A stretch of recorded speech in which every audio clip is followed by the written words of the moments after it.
इरफान अंसारी जी अपने दायरे में रहें, अपने औकात में रहें। वो दिन दूर नहीं जब ये तथाकथित पार्टियां जो आज सत्ता में आके केंद्रित राजनीति करी, इनका समापन बहुत जल्दी झारखंड में देखने को मिलेगा। प्रधानमंत्री जी के बारे में कमेंट करने का उनका नैतिक अधिकार नहीं है। सरकार में चाहे इरफान अंसारी जी हों, चाहे इनके मंत्री हों, चाहे सरकार के मुखिया हों, ये शुरू से दोहरी नीति करते हैं ये। और भारतीय जनता पार्टी को बदनाम करने का ये षड्यंत्र है सरकार का। मंदिर जी, जिस तरह से झारखंड में कई घटनाएं हुई है, चाहे चाईबासा में पूर्व विधायक पर जिस तरह से हमला कहिए या फिर उनके जो अंगरक्षकों की हत्या हुई, फिर सिमडेगा में मॉब लिंचिंग हुई है, ये कई घटनाएं हैं। कल पलामू में एक दारोगा ने सुसाइड किया है। जिस तरह से मामले सामने आ रहे हैं और परिजन हत्या के आरोप लगा रहे हैं। कांग्रेस बीजेपी पर आरोप लगा रही है कि बीजेपी मौत पर सियासत करती है और ओछी राजनीति कर रही है। आपका क्या कहना है? देखिए, कांग्रेसी ये बोल के बच नहीं सकते हैं, वो सरकार में है। झारखंड में जो सरकार है कांग्रेस और झारखंड मुक्ति मोर्चा राजद, जितने झारखंड मुक्ति मोर्चा जिम्मेवार है उतने कांग्रेस भी जिम्मेवार है। चाहे वो आप देखें, जब इसमें राज्य में सरकार बनी तो चाईबासा में जिस तरह से गला काट के कुछ लोगों की वहाँ हत्या हुई थी नक्सलियों के द्वारा, फिर बाद में कई अधिकारी इस राज्य में मारे गए। अभी सिमडेगा में मॉब लिंचिंग की जो घटना हुई है, पलामू में जो दारोगा की हत्या कहिए, जब तक इस तरह के जो मामले हो रहे हैं, ये कहीं ना कहीं कानून व्यवस्था इस राज्य में ध्वस्त हो चुका है। इस राज्य में नक्सलाइट आज जो है फिर से फन निकालना शुरू कर दिए हैं। पूर्व में आदरणीय रघुवर दास जी की सरकार में लगातार नक्सलाइट घटना में काफ़ी कमी आई थी और लगभग झारखंड में नक्सलाइटों के पांव खड़ गए थे। अब इस बार इस सरकार में फिर से ऐसे तत्व अपना सर और फन उठाने का काम कर रहे हैं। राज्य सरकार को कड़ाई से इसमें पेश आनी चाहिए। मॉब लिंचिंग को लेकर पिछली बार जब हम लोग की रघुवर जी की सरकार थी, तबरेज का मामला को लेकर बड़े ये लोग हंगामा कर रहे थे। आज सिमडेगा में जब हुई है मॉब लिंचिंग की घटना, ये क्यों पीछे हट रहे हैं? आप झारखंड में कानून बनाए हैं, कानून तो पहले भी था, कोई नया कानून नया चीज़ आप नहीं बना दी है। अगर किसी की कोई हत्या करता है तो उसको तो फांसी सजा है, उसके लिए 302 है। उसे कोई बड़ा आपने कानून नहीं बना दिया। कोई भीड़ किसी को अगर मार देती है तो 302 का मामला बनता है। कोई घायल हो जाता है 307 का मामला बनता है। तो मॉब लिंचिंग का कोई नया कानून अपने कोई बड़ा तगमा आपने नहीं लिया, बट कानून बनाने से नहीं होता, कानून का इम्प्लीमेंट जमीन पर हो। और सिमडेगा में ये नहीं हो रही है, इसलिए हमारे नेता प्रतिपक्ष ने इस मामले को उठाया है और उच्च स्तरीय जांच की हम लोगों ने मांग की है और कड़ी कार्रवाई की हम लोगों ने मांग किया है। रणधीर जी, कांग्रेस ये भी आरोप लगा रहे हैं कि राज्यपाल के पास हर एक मामले को लेकर के पहुंच जा रहे हैं।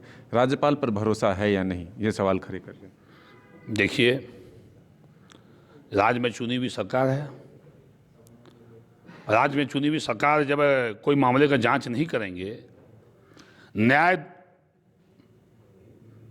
जो कल्पित होता है उसको न्याय नहीं मिलेगा, दोषी को जब सजा नहीं मिलेगी, तो भारतीय जनता पार्टी के लोग आंदोलन करेंगे। आंदोलन से भी सरकार नहीं सुनेगी। संवैधानिक पद पर माननीय राज्यपाल महोदय हैं, वहां तो मामला जाएगा। हम लोग लेके जाते हैं, इसमें गुनाह क्या है? प्रधानमंत्री पर जो हमला हुई थी उसको किस तरह से देखते हैं? कांग्रेस कह रही है कि बीजेपी से इवेंट बना दिया है, कोई मुद्दा नहीं है, प्रधानमंत्री की सुरक्षा में कोई चूक नहीं हुई। इस देश में पहले भी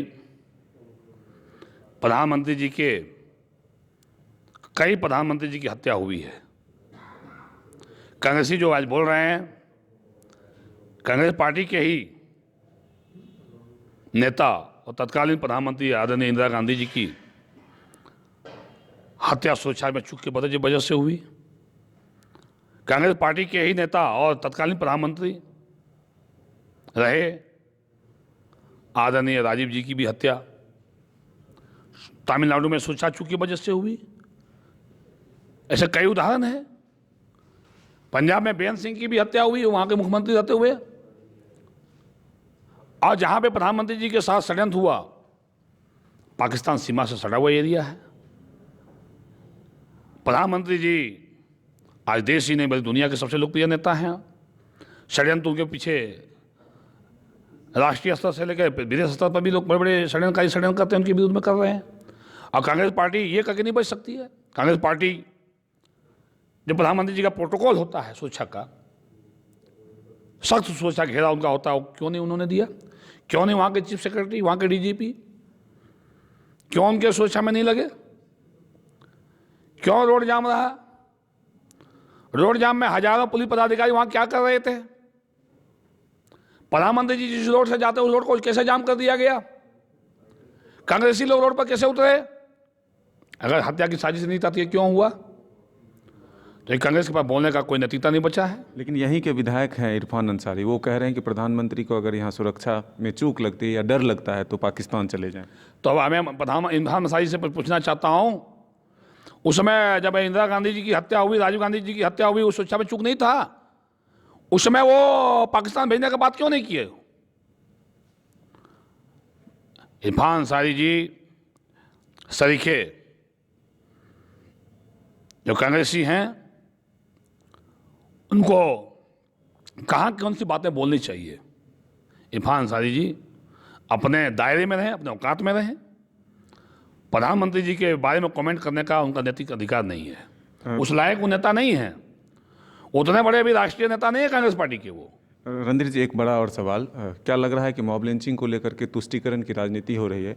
जिस तरह से धनबाद में बीजेपी के विरोध के दौरान थूक चटवाया गया था, उन आरोपियों के घर इरफान अंसारी पहुंचते हैं, तबरेज के परिजनों को लेकर के तमाम राजनेताओं के पास पहुंचते हैं, लेकिन सिमडेगा में जो घटना घटी है उसको लेकर के वो कह रहे हैं कि कुछ नहीं हुआ है, सरकार जांच कर रही है, कार्रवाई होगी। देखिए, अब तो स्पष्ट समझ रहे हैं कि सरकार के जो नुमाइंदे हैं सरकार में, चाहे इरफान अंसारी जी हों, चाहे इनके मंत्री हों, चाहे सरकार के मुखिया हों, ये शुरू से दोहरी नीति करते हैं। ये मॉब लिंचिंग की घटना सिमडेगा में होता है, मॉब लिंचिंग की घटना नहीं है। धनबाद में भारतीय जनता पार्टी के कार्यकर्ता कहीं इन्वॉल्व नहीं है, उनको भारतीय जनता पार्टी से जोड़ दिया गया। अगर सिमडेगा में भी भारतीय जनता पार्टी से जोड़ने का रहता, लोग जोड़ दिए रहते। तबरेज की भी जो हत्या हुई उसको भी भारतीय जनता पार्टी से लोगों ने जोड़ दिया था। ये तो आम बात है। जब उनके ऊपर आता है, उनके समुदाय विशेष के लोग जब कोई घटना करते हैं तो वहाँ उनकी बोलती बंद हो जाती है। अब हिंदू समुदाय कहीं कोई बात करता हो तो बोला कि बीजेपी वाले करवा दिया, तो बीजेपी का दोष हो जाता है वहाँ पे। और भारतीय जनता पार्टी को बदनाम करने का षड्यंत्र है सरकार का।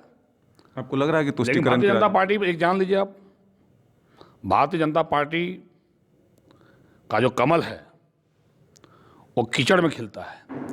जितना भारतीय जनता पार्टी के ऊपर कीचड़ उछालेंगे ये लोग, कमल उतना खिलेगा और भारतीय जनता पार्टी झारखंड में और बढ़ेगा।